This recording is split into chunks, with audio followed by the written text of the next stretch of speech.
내가 기억하던 그 PC방이 맞나요? 이 발전 속도 정말 경이롭군요. 젠슨 황의 한마디에 지금 전 세계가 발칵 뒤집혔습니다. 2025년 10월 경주 APC 일정을 마친 이후 젠슨 황은 아무도 예상하지 못한 선택을 했습니다.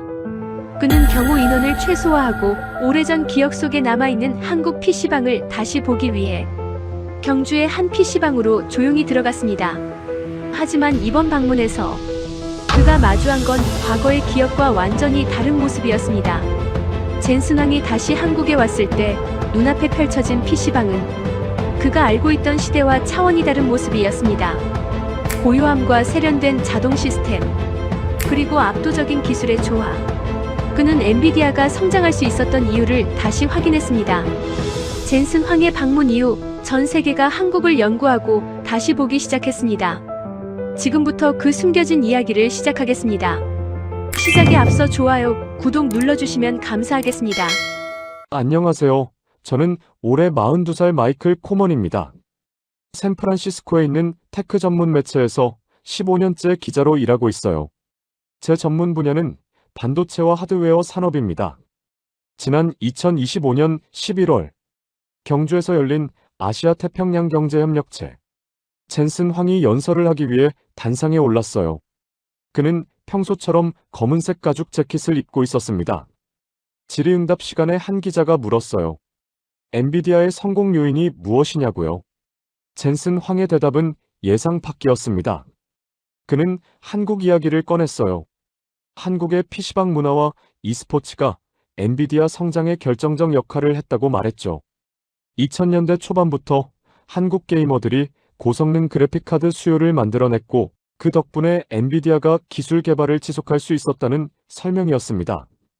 저는 그 말을 들으면서도 고개를 갸우뚱했어요. 물론 한국의 게임 문화가 독특하다는 건 알고 있었습니다. 하지만 그게 정말 글로벌 기업의 성장에 그토록 중요한 역할을 했을까요? 솔직히 말하면 반신반의했어요. 젠슨 황이 한국 시장을 치켜 세우려고 과장하는 게 아닐까 싶었습니다. 외교적 수사라고 생각했죠. 저는 2004년에 한번 서울에 간 적이 있었어요. 당시 한국의 PC방을 직접 본 기억이 있었습니다. 좁은 공간에 낡은 컴퓨터들이 빼곡히 들어차 있었죠. 담배 연기가 자욱했고 라면 냄새가 진동했어요. 젊은이들이 밤새 게임을 하는 모습이 인상적이긴 했지만 그게 첨단 기술의 요람이라고 보기는 어려웠습니다. 그저 저렴한 오락 공간 정도로 느껴졌어요. 그런데 젠슨 황은 진지했습니다. 그는 최근에도 한국을 방문했다고 말했어요. 경주라는 도시의 PC방을 둘러봤다고 했죠. 그곳에서 본 것이 자신의 예상을 완전히 뒤엎었다는 표현을 썼습니다. 저는 그 말을 듣고 더욱 의아했어요. 경주라면 한국의 고도 아닌가요? 관광도시로 알려진 곳에 무슨 특별한 게임 시설이 있을까 싶었습니다. 간담회가 끝난 뒤 저는 동료 기자 몇 명과 이야기를 나눴어요. 대부분 젠슨 황의 발언을 예의상 한 말로 받아들였습니다. 누군가는 농담처럼 말했죠. 한국 정부가 엔비디아에 투자라도 요청한 거 아니냐고요. 저도 웃으며 동의했습니다. 하지만 마음 한구석에서는 궁금증이 일었어요. 정말로 한국의 PC방이 그렇게 변했을까요? 며칠 뒤 저는 편집장에게 제안했습니다. PC방 취재를 가보겠다고요. 젠슨 황의 발언을 직접 검증하고 싶다고 말했어요. 편집장은 흔쾌히 승인했습니다. 마침 한국 반도체 산업을 다루는 기획 기사를 준비 중이었거든요. 다음 날 저는 바로 젠슨 황이 직접 방문했다는 바로 그 장소로 향했어요.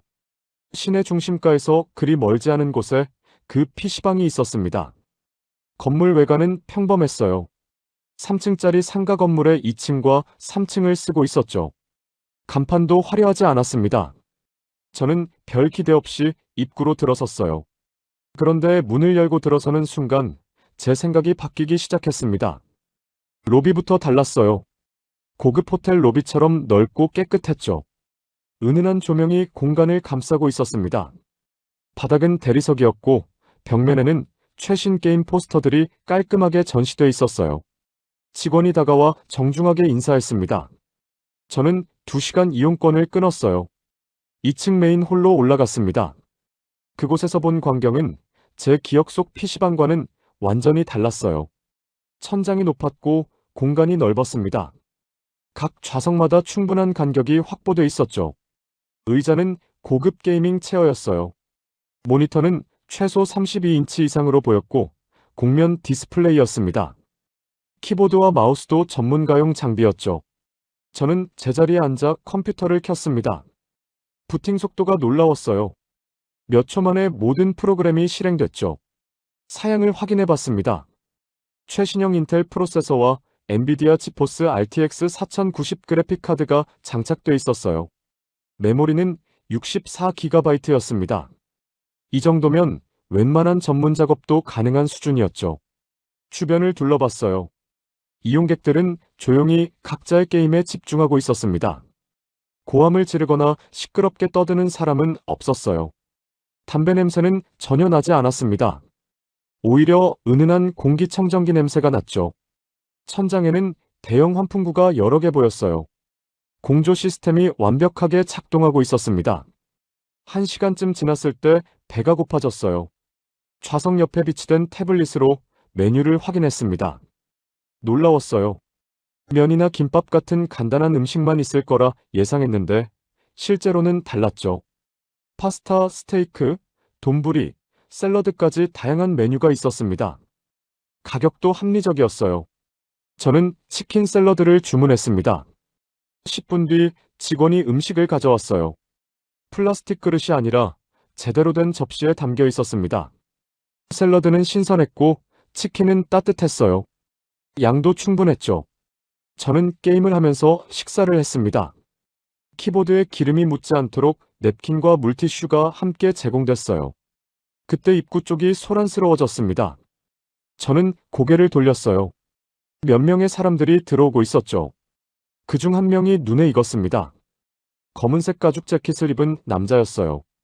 젠슨 황이었습니다. 저는 깜짝 놀랐어요. 그가 정말로 이곳을 방문한다는 건 알고 있었지만 제가 있는 바로 이 시간에 올 줄은 몰랐습니다.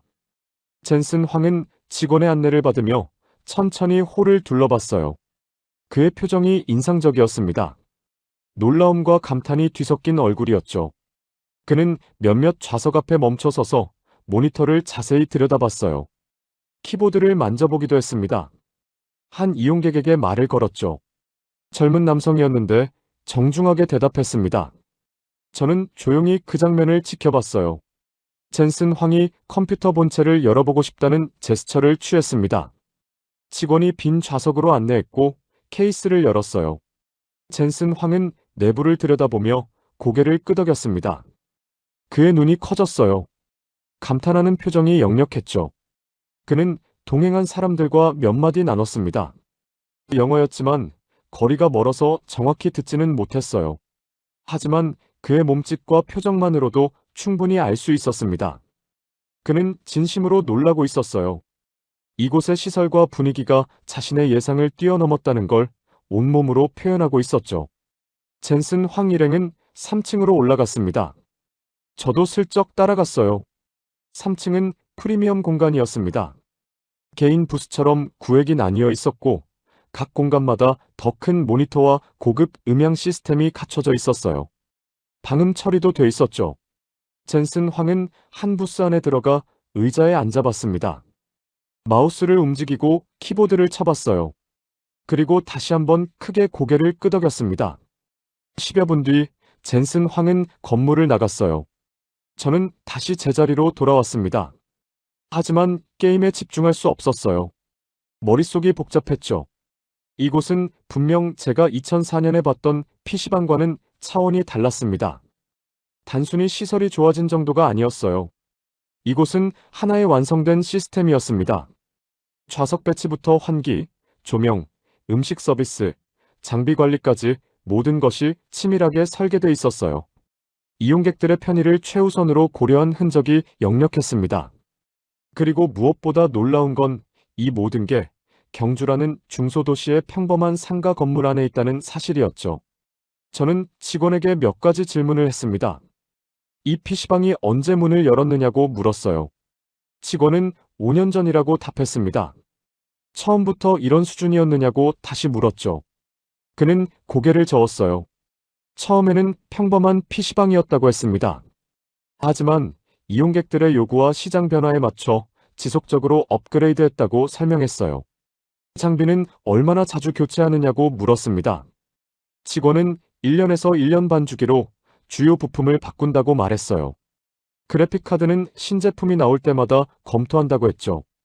비용이 만만치 않을 텐데 어떻게 감당하느냐고 묻자 그는 웃으며 답했습니다. 이용객들이 좋은 환경을 원하고 그에 대한 대가를 기꺼이 지불한다고요. 저는 자리에서 일어나 다시 한번 홀을 천천히 걸었습니다. 벽면에 게시된 공지사항들을 읽어봤어요. 정기 청소 일정, 장비 점검 안내, 이벤트 소식 등이 빼곡히 적혀 있었습니다.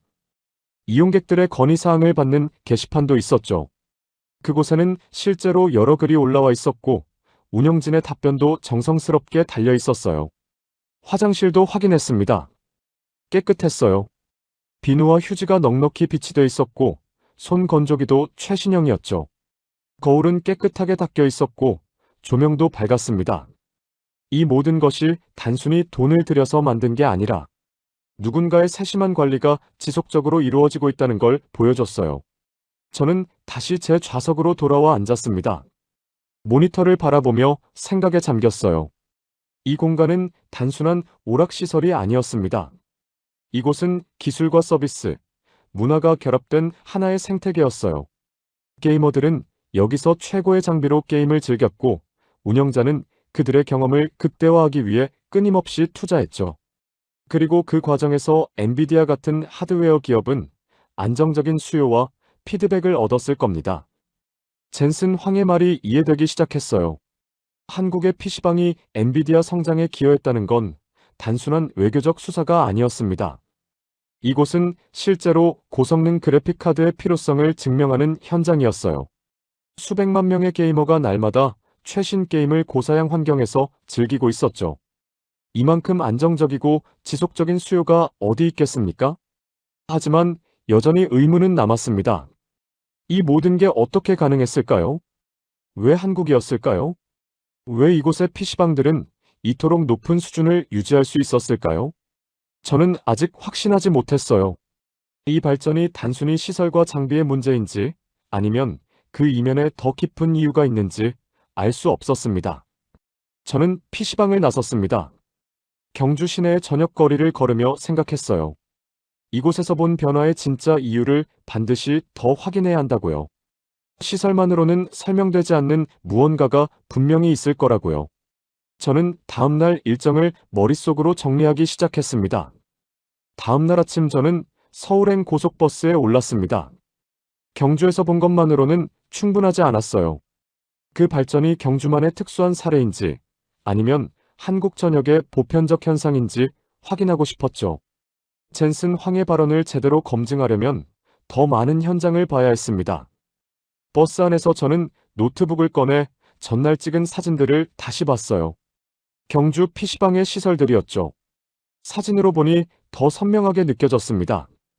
좌석 배치의 정교함, 조명의 세심함, 장비의 통일성이요. 이 모든 게 우연히 만들어진 건 아닐 거라는 생각이 들었어요. 서울에 도착한 건 오전 11시쯤이었습니다. 저는 강남 지역으로 향했어요. 한국의 기술 문화를 가장 잘 보여주는 곳이 어디냐고 물었더니 현지 지인이 강남을 추천했거든요. 지하철을 타고 이동하는 동안에도 주변을 관찰했습니다. 사람들은 대부분 스마트폰을 들여다보고 있었어요. 빠르게 화면을 스크롤하고 메시지를 주고받았죠. 그 손놀림이 매우 자연스러워 보였습니다. 강남역에서 내려 길을 걸었어요. 높은 빌딩들 사이로 각종 간판이 빼곡했습니다. 카페, 음식점, 학원, 그리고 PC방이요. 생각보다 PC방 간판이 많았어요. 저는 그중 가장 크고 깨끗해 보이는 곳을 골랐습니다. 5층짜리 건물 전체가 PC방이었죠. 입구에 들어서자 경주에서와 비슷한 느낌을 받았어요. 넓은 로비, 은은한 조명, 정돈된 분위기였습니다. 하지만 규모는 훨씬 컸죠. 데스크에 있던 젊은 여성 직원이 미소 지으며 인사했습니다. 저는 4시간 이용권을 끊었어요. 그녀는 태블릿으로 결제를 처리하더니 좌석 번호를 알려줬습니다. 3층 프리미엄 구역이었어요. 엘리베이터를 타고 3층에 올라갔습니다. 문이 열리자 탁 트인 공간이 펼쳐졌어요. 천장이 매우 높았고 창문도 컸습니다. 자연광이 적절히 들어오면서도 실내 조명과 조화를 이뤘죠.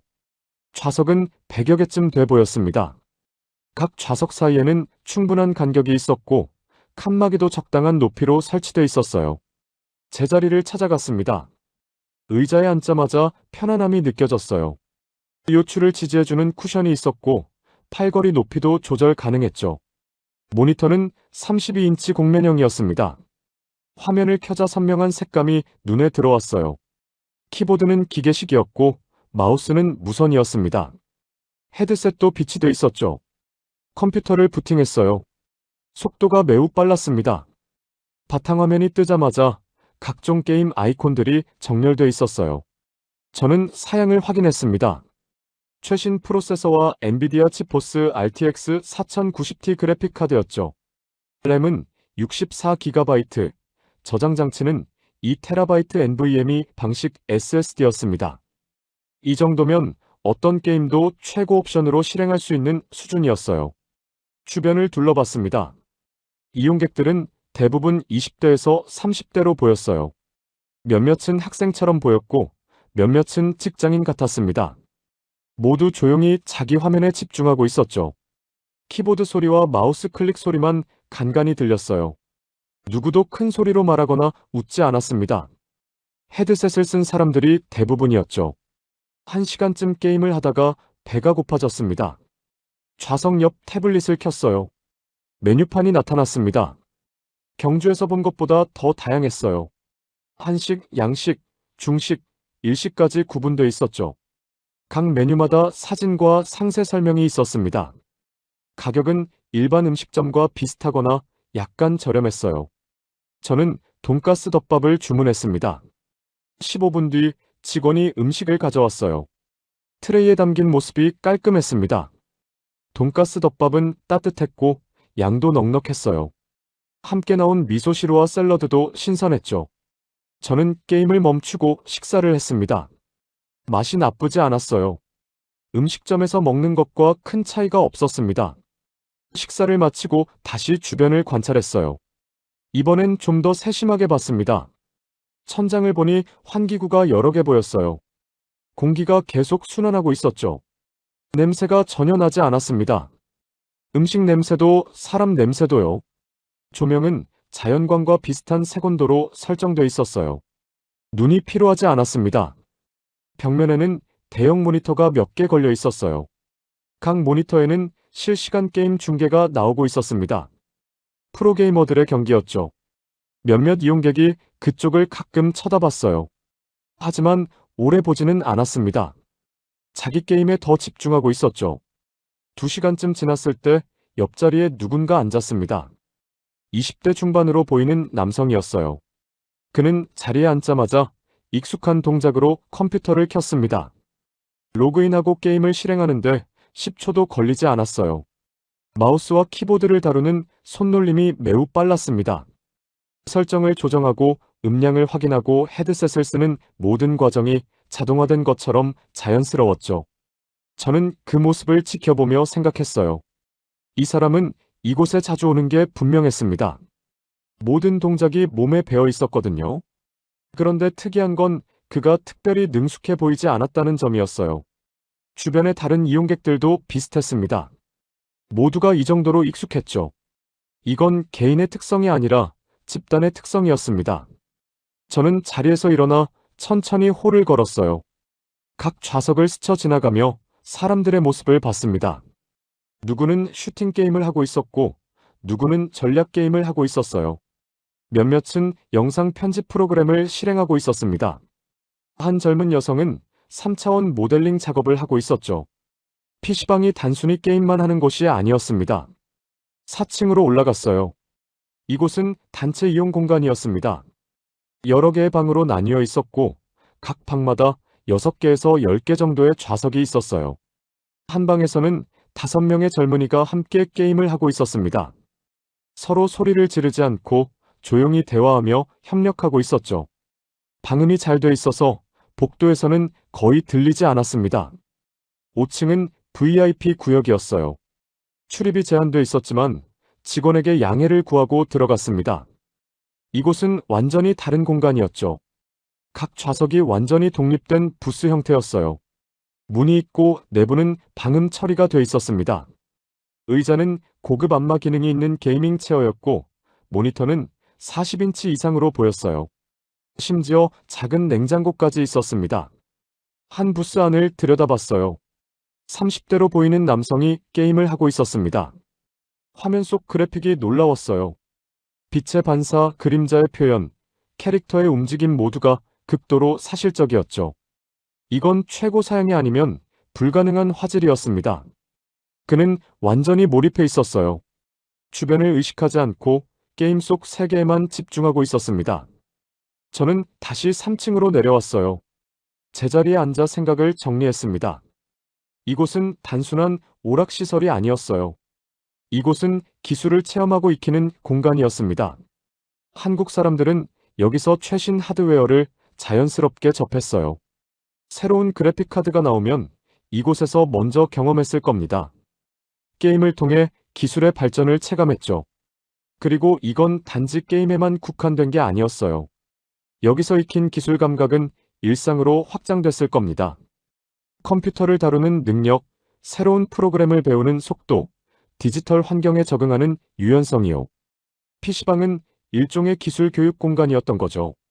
학교에서 배우는 게 아니라 놀이를 통해 자연스럽게 습득하는 공간이었습니다. 저는 주변 사람들을 다시 봤어요. 그들의 표정과 자세를 유심히 관찰했습니다. 대부분 편안해 보였어요. 긴장하거나 어색해하는 사람은 없었죠. 이 공간이 그들에게는 매우 익숙한 곳이었습니다. 어쩌면 집이나 사무실만큼이나 자연스러운 공간일지도 몰랐어요. 한 무리의 학생들이 들어왔습니다. 5명 정도였어요. 모두 교복을 입고 있었습니다. 고등학생으로 보였죠. 그들은 데스크에서 체크인을 하고 4층 단체실로 향했어요. 복도에서 그들의 대화가 들렸습니다. 어떤 게임을 할지, 어떤 전략을 쓸지 이야기하고 있었어요. 그들의 목소리는 밝았지만 조용했습니다. 다른 이용객을 배려하는 듯 했죠. 저는 그 모습을 보며 놀랐어요. 20년 전 제가 봤던 PC방의 젊은이들과는 완전히 달랐습니다. 당시엔 시끄럽고 혼란스러웠죠. 하지만 지금은 달랐어요. 질서가 있었고 배려가 있었습니다. 이건 단순히 시설이 좋아져서 생긴 변화가 아니었어요.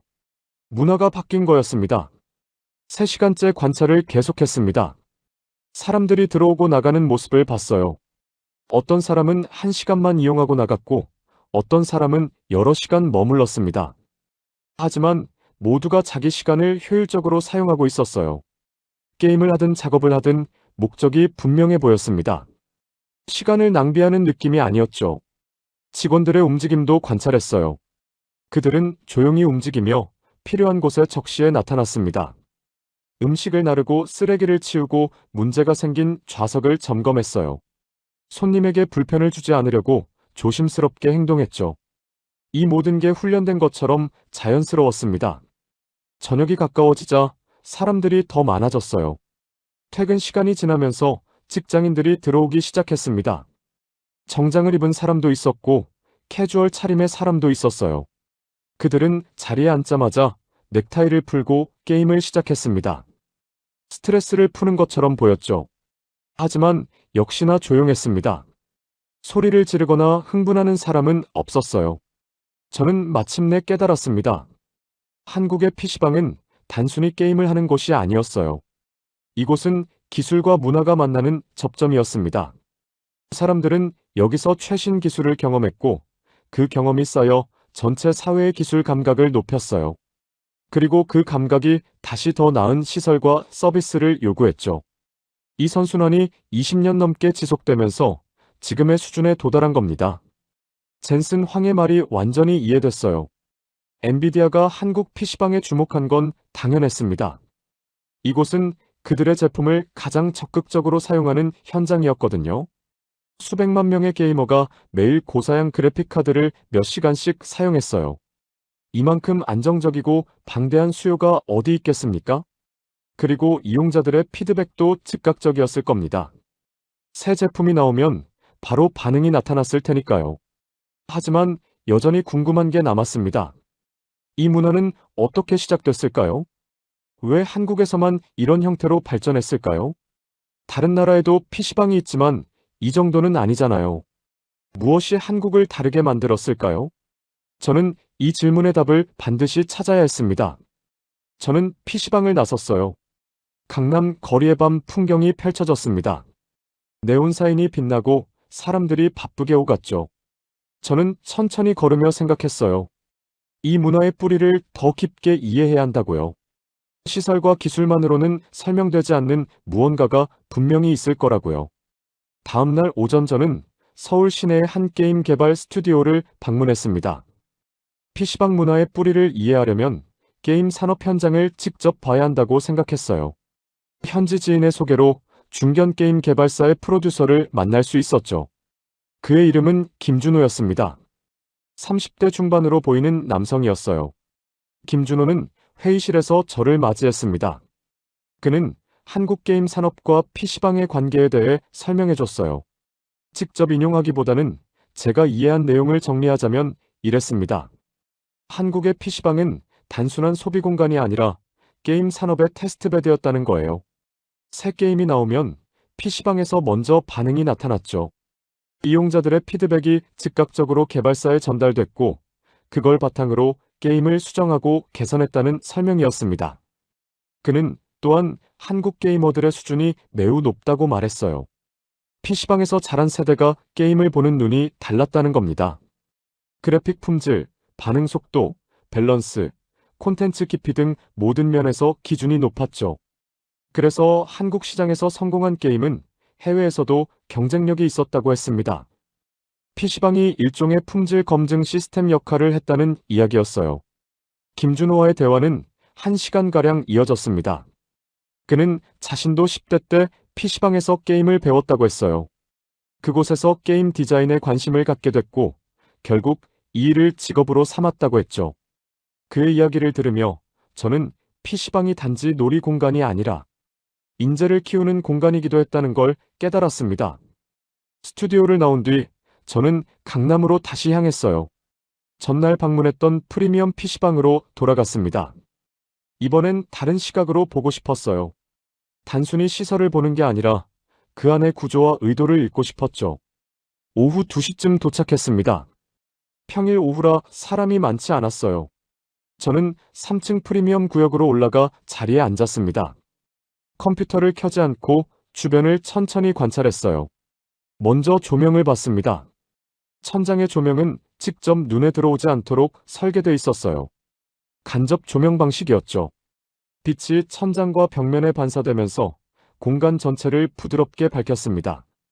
색온도도 자연광에 가까웠어요. 오래 앉아 있어도 눈이 피로하지 않았죠.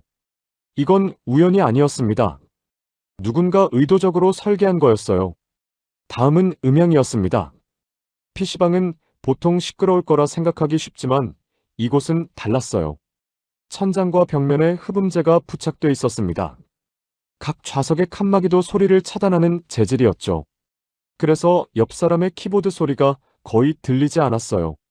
각자의 공간이 음향적으로 독립돼 있었습니다. 환기 시스템도 정교했습니다. 천장의 환기구에서 공기가 계속 순환하고 있었어요.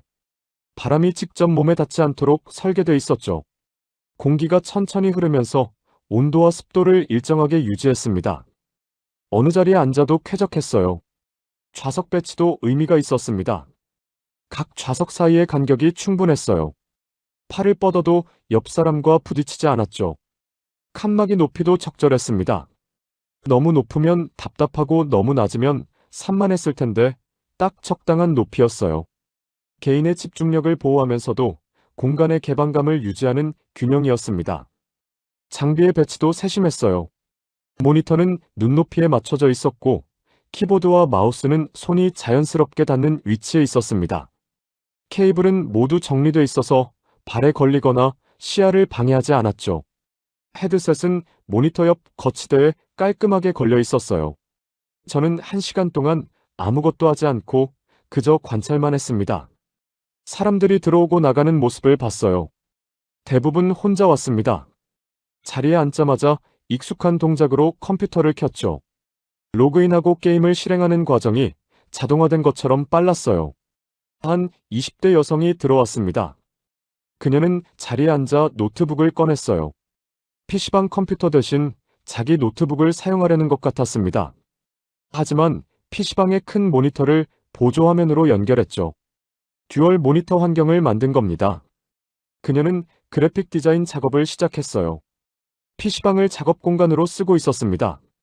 30대 남성 2명이 함께 왔습니다. 그들은 옆자리에 나란히 앉았어요. 같은 게임을 실행하고 헤드셋을 썼습니다. 서로 대화하지 않고 게임 내 음성 채팅으로 소통하는 것 같았죠. 조용히 협력하며 게임을 진행했습니다. 40대로 보이는 남성도 왔어요. 그는 정장을 입고 있었습니다. 아마 회사 근처인 것 같았어요. 그는 1시간만 이용한다고 데스크에 말했습니다. 자리에 앉아 게임을 켰어요. 빠르게 몇 판을 플레이하고 정확히 1시간 뒤 자리에서 일어났습니다. 점심시간을 이용한 것 같았죠. 고등학생으로 보이는 남학생이 들어왔습니다. 교복을 입고 있었어요. 그는 숙제를 하는 듯 했습니다. 문서 작업을 하고 인터넷으로 자료를 검색했어요. 프린터를 사용해 문서를 출력하기도 했습니다. PC방을 스터디 카페처럼 쓰고 있었죠. 저는 이 모든 모습을 보며 깨달았습니다. PC방은 다목적 공간이었어요. 게임만 하는 곳이 아니었습니다. 작업을 하고 공부를 하고 휴식을 취하는 곳이었죠. 사람들은 각자의 목적으로 이곳을 찾았고 이곳은 그 모든 목적을 수용했습니다. 그리고 모든 이용객에게 공통점이 있었어요. 그들은 기술을 매우 자연스럽게 다뤘습니다. 컴퓨터를 켜고 프로그램을 실행하고 문제를 해결하는 과정이 몸에 배어 있었어요. 당황하거나 헤매는 사람이 없었습니다. 이건 특별한 교육을 받아서가 아니었죠. 일상에서 반복적으로 경험했기 때문이었습니다. 저는 자리에서 일어나 2층으로 내려갔어요. 2층은 일반 구역이었습니다. 좌석이 더 많았고 사람도 더 많았어요. 3층보다 가격이 저렴했죠. 하지만 장비 수준은 크게 다르지 않았습니다. 여기도 최신 사양이었어요. 한 구석에 50대로 보이는 남성이 앉아 있었습니다. 그는 게임이 아니라 주식 차트를 보고 있었어요. 여러 개의 창을 띄워놓고 실시간으로 변하는 숫자들을 지켜봤습니다. 때때로 클릭해서 주문을 넣는 것 같았죠. PC방을 트레이딩 룸처럼 쓰고 있었습니다. 반대편에는 60대로 보이는 남성이 있었어요. 그는 유튜브 영상을 보고 있었습니다. 헤드폰을 끼고 화면을 가만히 바라봤죠. 가끔 웃기도 했습니다. 그에게 PC방은 편안한 여가 공간이었던 겁니다. 젊은 여성 몇 명이 함께 앉아 있었어요. 그들은 온라인 쇼핑을 하고 있었습니다. 서로 화면을 보여주며 의견을 나눴어요. 조용히 속삭이듯 대화했죠. 다른 이용객을 방해하지 않았습니다. 저는 모든 층을 천천히 돌아다녔습니다. 1층 로비, 2층 일반석, 3층 프리미엄석, 4층 단체실, 5층 VIP실까지요. 각 층마다 특성이 달랐지만 공통된 원칙이 있었어요. 청결, 질서, 효율, 배려였습니다. 화장실도 다시 확인했어요. 청소가 완벽하게 돼 있었습니다. 비품이 모두 채워져 있었고 냄새도 나지 않았어요. 누군가 정기적으로 점검하고 관리한다는 게 느껴졌습니다. 복도에서 직원 2명이 대화하는 소리가 들렸어요. 한 좌석의 마우스가 고장났다는 이야기였습니다. 그들은 즉시 예비 마우스로 교체하고 고장난 마우스는 수리해 보낸다고 했어요. 장비 관리 시스템이 체계적으로 작동하고 있었죠. 저는 다시 3층으로 올라와 창가 자리에 앉았습니다. 밖을 내다봤어요. 강남의 빌딩 숲이 보였습니다. 저녁 시간이 가까워지면서 거리에 사람들이 많아지고 있었어요. 저는 생각했습니다. 이 도시 곳곳에 이런 PC방이 얼마나 많을까요? 수백 개, 어쩌면 수천 개일지도 몰랐습니다.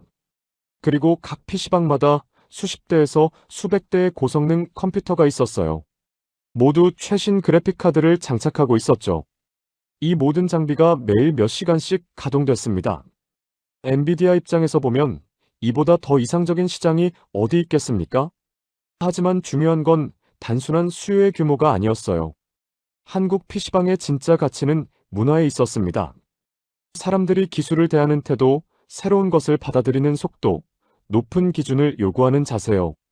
이 모든 게 산업 전체를 끌어올렸던 겁니다. 저는 노트북을 꺼내 메모를 정리했어요. 지난 4일간 본 것들을 기록했습니다. 경주의 충격, 서울의 감탄, 오늘의 이해요. 퍼즐 조각들이 맞춰지기 시작했어요. 한국의 PC방 문화는 우연히 만들어진 게 아니었습니다. 20년 넘게 축적된 경험과 투자와 문화가 만든 결과물이었죠. 그런데 문득 궁금해졌어요. 이 문화가 한국 밖으로도 퍼지고 있을까요? 다른 나라의 게임 문화도 변하고 있을까요? 취재 전 들었던 이야기가 떠올랐습니다. 최근 동남아시아와 유럽 일부 국가에서도 한국식 PC방이 생겨나고 있다는 보고요. 아직 확인하지 못했지만 가능성은 있어 보였습니다. 저녁이 됐습니다. PC방에 사람이 더 많아졌어요. 퇴근 시간 이후라 직장인들이 많이 보였습니다. 그들은 각자의 방식으로 하루를 마무리하고 있었죠. 게임을 하거나 영상을 보거나 작업을 했습니다. 저는 자리에서 일어났어요. 데스크로 가서 체크아웃했습니다. 직원이 정중하게 인사했어요. 건물을 나서니 서울의 밤거리가 펼쳐졌습니다. 네온 사인이 화려했고 사람들로 북적였죠. 저는 천천히 걸으며 생각을 정리했습니다. 이제 마지막 단계가 남았어요. 이 모든 현상이 세계적으로 어떤 의미를 갖는지 확인해야 했습니다. 한국의 경험이 다른 나라에 어떤 영향을 미치고 있는지 알아봐야 했죠. 젠슨 황의 발언이 왜 중요한지 완전히 이해하려면 더 넓은 시각이 필요했습니다.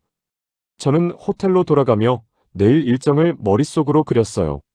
몇몇 산업 전문가와 인터뷰를 잡아뒀습니다. 그들을 만나면 마지막 퍼즐 조각을 찾을 수 있을 거라 믿었어요. 이 이야기의 진짜 본질을 마침내 확인할 수 있을 거라고요. 다음 날 오전 저는 서울 시내의 한 게임 산업 연구소를 방문했습니다. 이해의 마지막 조각을 확인하고 싶었어요. 연구소 책임자는 박서연이라는 30대 후반의 여성이었습니다. 그녀는 최근 해외 PC방 산업의 변화를 추적하고 있었죠. 박서연은 자료를 보여줬어요. 일본 도쿄와 미국 로스앤젤레스, 독일 베를린에 한국식 PC방이 문을 열었다는 내용이었습니다. 시설과 장비는 한국의 것을 그대로 모방했다고 했어요. 하지만 아직 초기 단계라 성과를 판단하기는 이르다고 설명했죠. 저는 그 자료들을 사진으로 찍었습니다. 연구소를 나온 뒤 저는 인천공항으로 향했어요. 도쿄행 비행기를 예약해뒀습니다. 직접 확인하고 싶었죠. 한국 밖에서 한국식 PC방이 어떻게 작동하는지요. 도쿄에 도착한 건 오후 3시쯤이었습니다. 시부야 지역에 새로 생긴 한국식 PC방이 있다는 정보를 얻었어요. 저는 택시를 타고 그곳으로 향했습니다. 건물 외관은 한국의 PC방과 비슷했어요.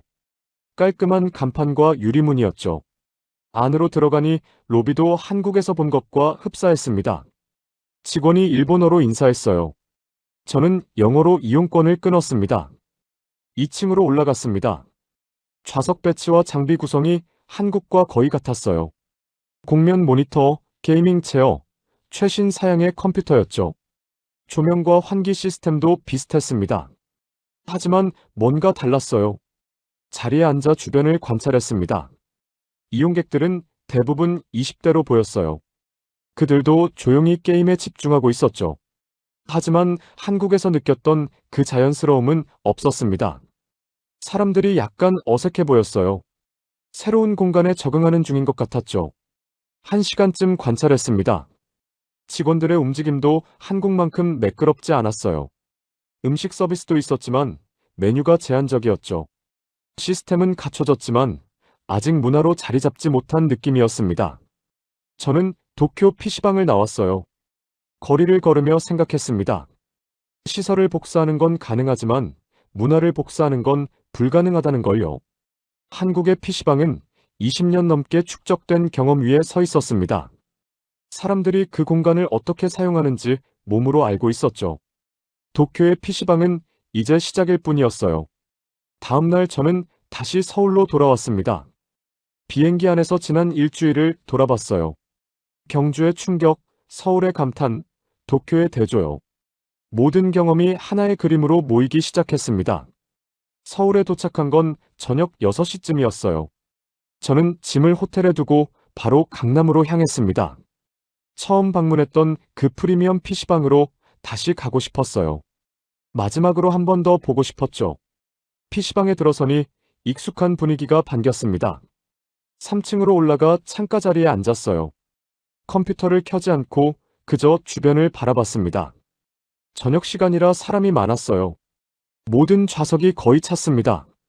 직장인, 학생, 청년, 중년 할 것 없이 다양한 사람들이 있었죠. 각자의 이유로 이곳에 와 있었습니다. 제 옆자리에 20대 초반으로 보이는 남성이 앉았어요. 그는 게임이 아니라 코딩을 하고 있었습니다. 화면에는 복잡한 프로그램 코드가 가득했죠. 그는 빠르게 타이핑하며 작업에 몰두했어요. 이따금 멈춰서 생각하고 다시 코드를 수정했습니다. 반대편에는 고등학생으로 보이는 여학생이 있었어요. 그녀는 태블릿을 펴고 디지털 드로잉을 하고 있었습니다. PC방 컴퓨터를 보조화면으로 쓰면서 작업했죠. 때때로 확대하고 축소하며 세밀하게 그림을 다듬었어요.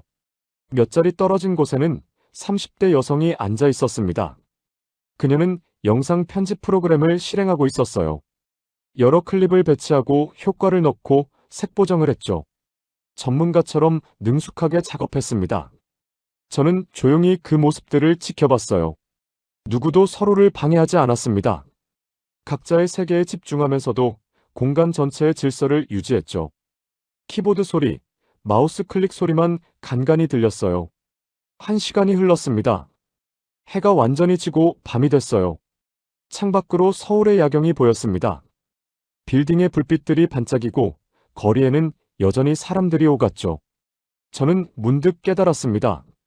제가 이곳에서 본 것은 단순히 발전한 시설이 아니었어요. 이곳은 한국 사람들이 기술과 함께 살아온 시간의 결과물이었죠. 그들은 기술을 두려워하지 않았습니다. 새로운 것을 거부하지 않았어요. 대신 받아들이고 익숙해지고 자기 것으로 만들었죠. 그 과정이 20년 넘게 지속됐습니다. PC방은 그 과정의 중심에 있었어요. 어린 시절부터 이곳에서 게임을 하며 컴퓨터를 배웠죠. 최신 기술을 접하고 빠른 환경에 적응했습니다. 그게 자연스럽게 일상이 됐어요. 그리고 그들은 높은 기준을 요구했습니다. 느린 컴퓨터는 참지 않았어요. 불편한 환경도 받아들이지 않았죠. 운영자들은 그 요구에 응답했습니다. 더 좋은 장비를 들였고 더 쾌적한 공간을 만들었어요. 그 선순환이 계속됐고 결국 세계 어디에도 없는 수준에 도달했습니다. 젠슨 황이 감탄한 이유를 이제 완전히 이해했어요. 한국의 PC방은 엔비디아에게 완벽한 파트너였습니다. 안정적인 수요를 제공했고 즉각적인 피드백을 줬죠. 새 제품이 나오면 가장 먼저 반응했고 가장 정확하게 평가했어요. 이보다 더 좋은 시장이 어디 있겠습니까? 하지만 더 중요한 건 다른 데 있었습니다. 한국은 기술을 단지 도구로만 보지 않았어요. 기술을 문화로 만들었죠. 사람들은 기술과 함께 성장했고 기술은 사람들의 삶 속에 자연스럽게 스며들었습니다. 그게 한국의 진짜 경쟁력이었어요. 저는 주변 사람들을 다시 봤습니다. 코딩하는 청년, 그림 그리는 학생, 영상 편집하는 여성, 게임하는 직장인들이요. 그들은 모두 자기 일에 집중하고 있었어요. 누구도 큰 소리를 내지 않았고 누구도 남을 방해하지 않았죠. 이건 단순한 질서가 아니었습니다. 서로에 대한 배려였어요. 같은 공간을 쓰는 사람들에 대한 존중이었죠. 법으로 강제된 게 아니었습니다. 문화로 자리 잡은 거였어요. 저는 생각했습니다. 선진국이란 무엇일까요? 높은 빌딩과 넓은 도로가 있는 나라일까요? 최신 기술을 가진 나라일까요? 아니면 그 이상의 무언가일까요? 한국을 보며 답을 찾았습니다. 선진국은 물질만으로 정의되지 않았어요. 사람들이 서로를 대하는 태도, 공동의 공간을 사용하는 방식, 새로운 것을 받아들이는 자세가 더 중요했죠. 이 PC방의 질서는 강요된 게 TORSDAG 아니었습니다. 사람들이 스스로 만들어낸 거였어요. 서로를 배려하고 공간을 존중하는 마음에서 나온 거였죠. 그게 문화가 됐고 일상이 됐습니다. 저는 자리에서 일어났어요. 창밖을 한 번 더 바라봤습니다. 서울의 밤은 여전히 밝고 활기찼어요. 이 도시 어딘가에 이런 PC방이 수천 개 있을 겁니다. 각각의 공간에서 수만 명이 자기만의 시간을 보내고 있겠죠. 저는 천천히 계단을 내려갔습니다. 1층 로비를 지나 밖으로 나왔어요. 찬 공기가 얼굴에 닿았습니다. 저는 거리를 걸으며 지난 일주일을 떠올렸어요. 미국에서 왔을 때만 해도 확신이 없었습니다. 젠슨 황의 말이 과장일 거라 생각했죠. 하지만 틀렸어요. 그의 말은 과장이 아니라 오히려 절제된 표현이었습니다. 한국의 PC방 문화는 세계 어디에도 없는 독특한 현상이었어요. 기술과 문화와 사람이 완벽하게 결합된 사례였죠. 그리고 그 중심에는 시설이나 장비가 아니라 사람이 있었습니다. 사람들이 기술을 두려워하지 않고 받아들였어요. 새로운 것을 배우는 걸 즐겼죠. 높은 기준을 요구했고 운영자들은 그에 응답했습니다. 그 과정이 수십 년 쌓이면서 지금의 모습이 만들어졌어요. 도쿄에서 본 한국식 PC방은 겉모습만 복사했습니다. 하지만 한국의 것은 복사할 수 없었어요. 20년 넘게 형성된 문화는 하루아침에 만들어지지 않으니까요. 저는 호텔 앞에 멈춰 섰습니다. 하늘을 올려다봤어요. 별은 보이지 않았지만 도시의 불빛이 하늘을 밝히고 있었죠. 이번 취재는 제게 많은 걸 알려줬습니다. 한국에 대해서, 기술에 대해서, 그리고 문화에 대해서요. 하지만 무엇보다 사람에 대해 배웠어요. 기술은 도구일 뿐입니다. 중요한 건 그걸 쓰는 사람이에요. 어떤 태도로 쓰는지, 어떤 방식으로 받아들이는지, 어떻게 발전시키는지가 진짜 중요했죠. 한국 사람들은 그걸 보여줬습니다. PC방이라는 작은 공간에서 말이에요. 그들은 기술을 일상으로 만들었고 문화로 승화시켰어요. 그 과정에서 서로를 배려하고 질서를 지켰죠. 저는 호텔 로비로 들어갔습니다. 엘리베이터를 타고 객실로 올라갔어요. 방에 들어서자 조용했습니다. 저는 책상에 앉아 노트북을 켰어요. 기사 초안을 쓰기 시작했습니다. 첫 문장을 고민했어요. 무엇부터 써야 할까요? 경주의 충격일까요? 서울의 감탄일까요? 아니면 도쿄의 대조일까요? 하지만 그 어느 것도 아니었습니다. 제가 정말 쓰고 싶은 건 따로 있었어요. 한국이라는 나라가 가진 본질에 대해서였죠. 저는 키보드에 손을 올렸습니다. 천천히 문장을 만들어갔어요. 젠슨 황의 발언으로 시작해서 경주와 서울의 관찰로 이어지는 이야기를요. 그리고 마지막에는 제가 깨달은 것을 쓸 생각이었습니다. 1시간쯤 지났을 때 초안이 완성됐어요. 다시 읽어봤습니다. 문장을 다듬고 표현을 수정했죠. 그리고 마지막 문장을 썼습니다. 창밖을 봤어요. 서울의 밤은 여전히 깨어 있었습니다. 어딘가의 PC방에서 누군가는 아직도 게임을 하고 있겠죠.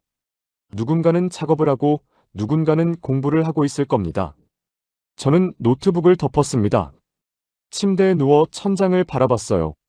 이번 취재는 제게 단순한 기사 이상의 의미였습니다. 한 나라를 이해하는 시간이었고 사람을 배우는 시간이었어요. 한국의 진짜 힘은 기술이 아니라 사람에게 있었다.